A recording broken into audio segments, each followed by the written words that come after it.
So, what's up mga bisya? Nahin ang temperature diri mga bisya tugnaw na kayo. So, karon mga bisya magluto taog tiil.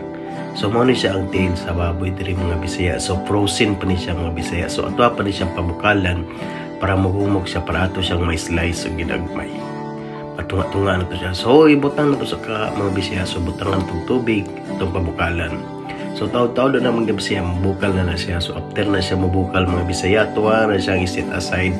So, tuwa na siyang hugasan o bugnaw nga tubig para ato siya may slice. So, slice na ito ng mga bisaya para matunga ng tiil sa baboy para atong lutuon niya. So, mao na siya na-slice na nato na. So, ato pong uban po dato po na slice ng uban na nga kuhan niya. So, mao na nitanan mga bisaya na-slice na nato. So, ato na siya ibutang sa kahang atong lutuanan. So, ato na siya pabukalon sa butangan itong tubig.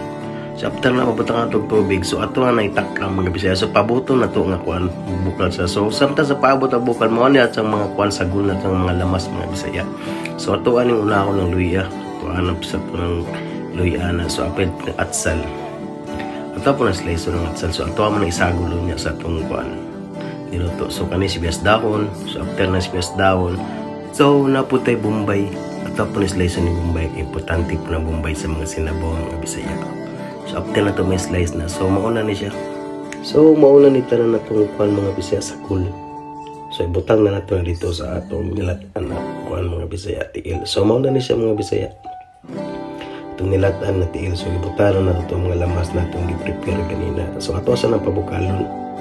Lami na ka mga bisaya. No? Lami na kaya na siya. Grupo ng bisaya o matimpla ka na. So, ato sa ng takluban. So, pagtaklob na to, ato na patag-taoran sa. So, ato na sa patag-patis.